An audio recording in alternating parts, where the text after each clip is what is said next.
Halo semuanya, kembali lagi bersama saya Michael. Di video kali ini kita akan melakukan update market crypto, teman-teman ya. Ini melanjutkan video kita yang sebelumnya di mana kita membahas mengenai crypto drop. Nah, di video kali ini kita juga akan bahas mengenai hampir sama, yaitu adalah apakah bottom dari market ini sudah in atau belum gitu. Apakah ini udah bottom? Karena bisa kita katakan market kemarin turun atau Bitcoin turun udah ke area support yang kita sempat bahas di video yang lalu. Nah, jadi kita bahas di video ini updatednya, berikut juga dengan berita-berita terbaru juga, teman-teman. Jadi kalau misalnya kalian suka video ini, update market setiap hari, jangan lupa untuk share videonya juga, teman-teman, atau likes juga. Dan ya, kita mungkin langsung masuk dulu aja ke dalam intronya terlebih dahulu ya.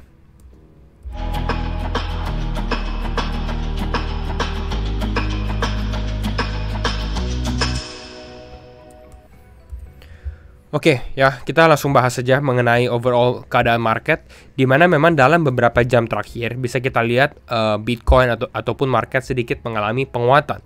Nah, pertanyaannya adalah apakah penguatan ini real atau enggak? Ya, apakah ini bottom atau bagaimana? Nah, kita coba review dulu ya teman-teman.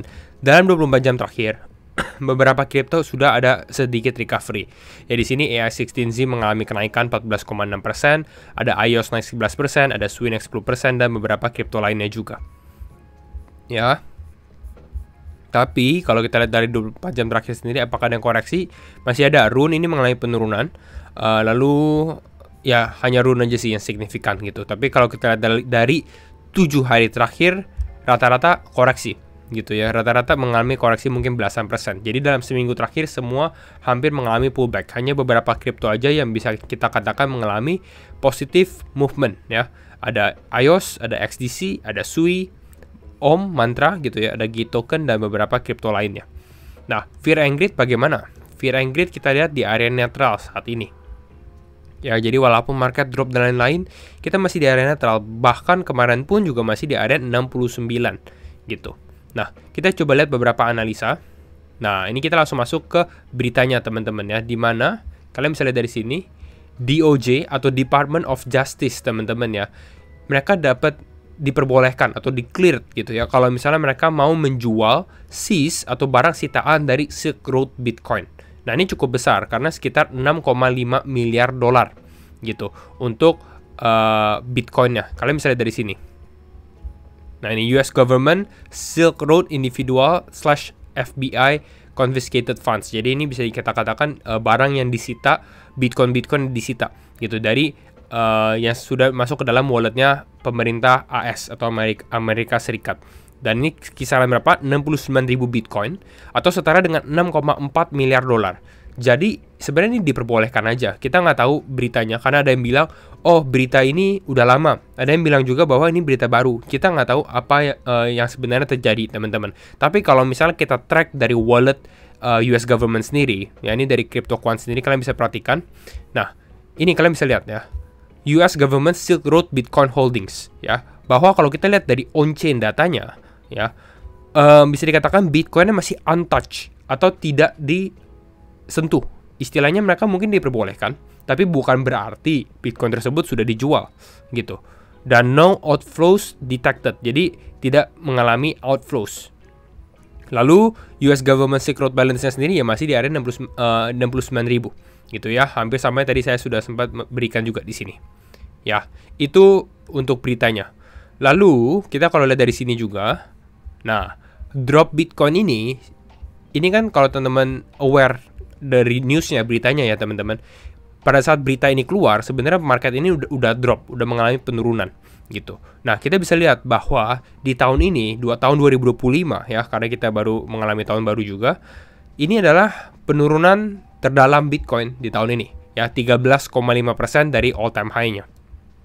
Nah, saya rasa market mungkin masih akan ada potensi kenaikan lagi ya, tapi bukan berarti dari secara short term gitu ya. Kita sudah bahas di Januari Outlook juga. Kemungkinan nanti Trump dilantik itu akan cukup menarik juga. Kita akan bahas mungkin di minggu depan lebih ke arah sana gitu ya. Mungkin kalau misalnya market udah mulai start to bottom out. Nah, kita lihat dari sini, Bitcoin menyentuh all time high di area 108.000, lalu saat ini mengalami penurunan sampai 93.500. Bahkan kalau kita lihat dari segi teknikalnya, ini sempat turun bahkan ke 91.000. Ya. Nah, kita lihat juga. Nah ini beberapa pattern deh teman-teman ya. Bukan berarti pattern ini akan terulang kembali, tapi ya kalian bisa perhatikan aja memang di Januari katanya dump, ada penurunan gitu ya.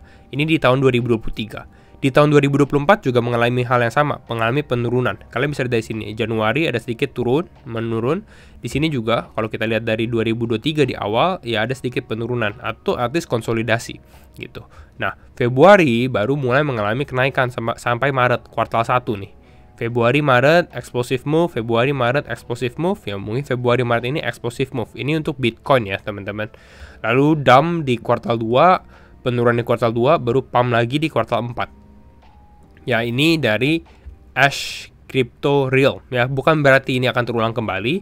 Saya juga analisanya bukan berarti ini pasti kita akan melakukan hal seperti itu, karena data-data dan makroekonomi keadaannya pun juga berbeda ya. Di akhir bulan ini juga akan ada FOMC teman-teman, nanti kita akan bahas juga lebih mendalam pada saat mendekati FOMC juga, yang sudah sempat saya bahas sedikit di Crypto Drop video ini. Jadi biar nggak diulangin lagi, kalian bisa cek aja di sini. Nah, oke. Nah ini berita baru ya, dimana saat ini kripto gitu ya, ini udah under OJK atau Otoritas Jasa Keuangan. Ini untuk Indo ya, insight kita kalau orang-orang Indo ya, harusnya semuanya nonton di sini orang Indo pastinya ya. Nah ini beberapa statistik aja teman-teman, just to update kalian semua juga ya, bahwa pertumbuhan transaksi aset kripto di Indonesia ya dari untuk November 2024, jadi dari Januari sampai November itu sekitar 556 triliun ya. 2023 ada 149 triliun dan 2022 306 triliun. Cukup besar ya sebenarnya. Saya juga cukup kaget melihat transaksi ini. Nah, tapi harus aware juga teman-teman bahwa 2021 itu kita transaksinya lebih besar, bahkan 859 triliun gitu. Jadi kalau saya rasa mungkin di tahun ini 2025 possible kita bahkan mencapai mungkin 900 atau bahkan 1000 triliun gitu.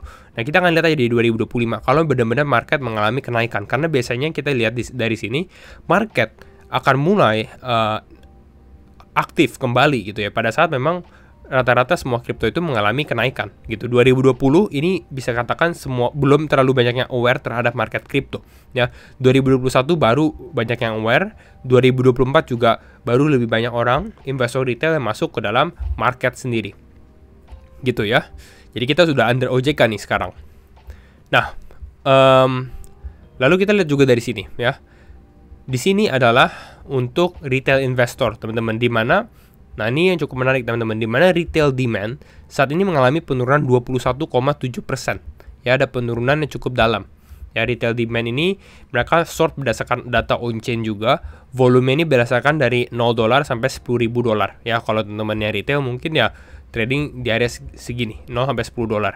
$10.000 ya.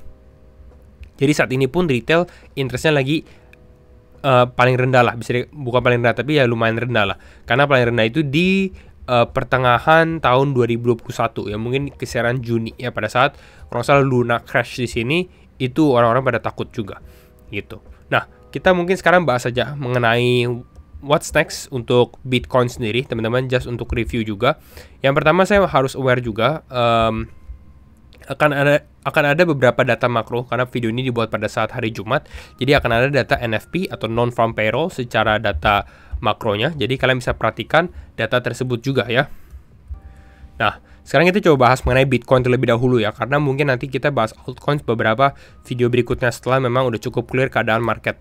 Nah, saat ini kita bisa lihat ya, kemarin saya udah sempat update juga mungkin di community ada ya, teman-teman mungkin cek. Kalau yang belum join komunitas Michael Wyan, feel free untuk join teman-teman.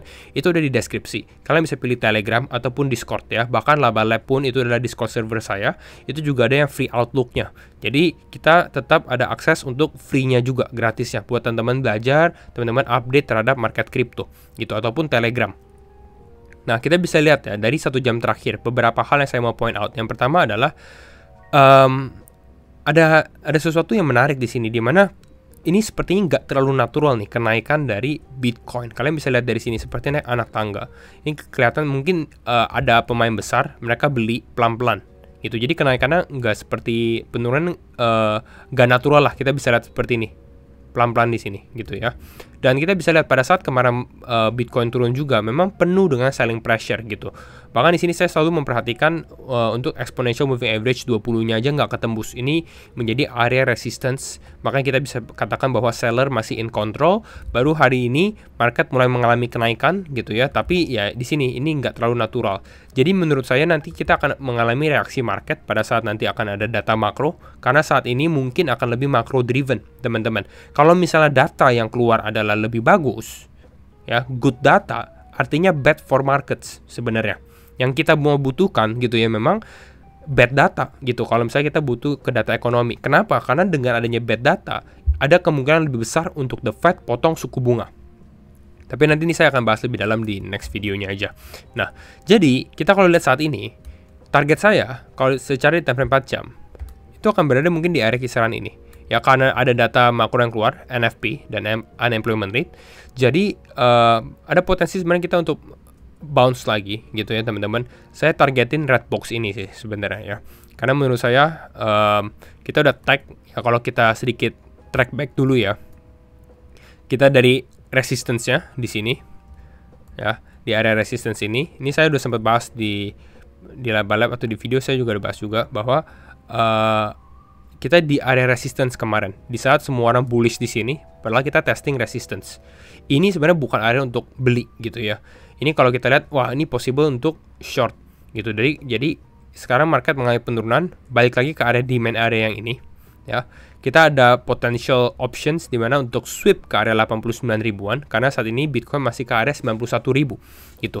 Tapi yang perlu diketahui juga bahwa technically saat ini pun saya rasa trennya masih down, teman-teman. Ya, jadi belum ada istilahnya belum ada sign of strength atau tanda-tanda penguatan. Jadi kalau misalnya bahkan kita testing ke area red area ini saya targetkan di area ini. Kenapa? Karena ini adalah area between exponential moving average 20 dan exponential moving average 50 yang saya sering pakai juga. Jadi saya ada ini sebagai confluence. Lalu di sini juga area ya bisa dikatakan area resistance juga ya. Jadi possible mungkin datanya naik kalau misalnya datanya bagus gitu ya. Kalau datanya jelek. Jadi reaksi marketnya itu naik justru. Lalu baru mungkin di sini akan ada sedikit pullback on weekends gitu. Ini another options ya. Kecuali datanya ternyata melebihi ekspektasi atau outlier, kita katakan mungkin nggak di expect ya, mungkin possible balik lagi ke area 98.000. Jadi sebenarnya ada dua area sih. Tapi overall yang saya lihat sebenarnya ini bukan waktunya untuk beli gitu ya. Cash tetap penting teman-teman. Jadi kalau misalnya di area ini pastikan aja kalian pada saat let's say market mungkin bentar ya, ini saya coba gambarkan seperti ini. Saya market testing seperti ini. Aspek cash kalian udah ready gitu. Jadi pada saat market mengalami penurunan atau bahkan testing ke 89.000 ataupun retesting ke area ini lagi, ya kalian udah ready cash untuk scoop beberapa kripto. Itu ini salah satu options yang saya ngelihat untuk saat ini. Karena kemarin yang kita bahas untuk Bitcoin sendiri, area 95.000 ini nggak berhasil ditahan Bitcoin ya, karena saling pressure-nya begitu kuat, bahkan sampai turun ke bawah gitu. Jadi nggak tertahan, bahkan sampai menembus gitu. Tembus langsung masuk ke big support area-nya level di sini gitu. Tapi saya masih melihat bahwa ini tuh area liquidity di sini masih cukup besar. Jadi masih favoring bahwa ada possible untuk sweep ke area ini, ke area bawah sini 89.000. Bukan being bearish, ini mungkin being bearish secara short term ya gitu ya teman-teman. Karena mungkin ya, yang seperti saya bahas di video sebelumnya juga, 20 Januari ini akan menjadi the main catalyst ya. Apakah katalis kita akan positif pada saat Donald Trump itu dilantik ya. Jadi ini aja untuk update market hari ini. Semoga membantu teman-teman, dan kalau kalian suka videonya bisa share juga dan likes. Kembali lagi disclaimer on and do your own research. Dan ya, see you all in the next video. Bye bye.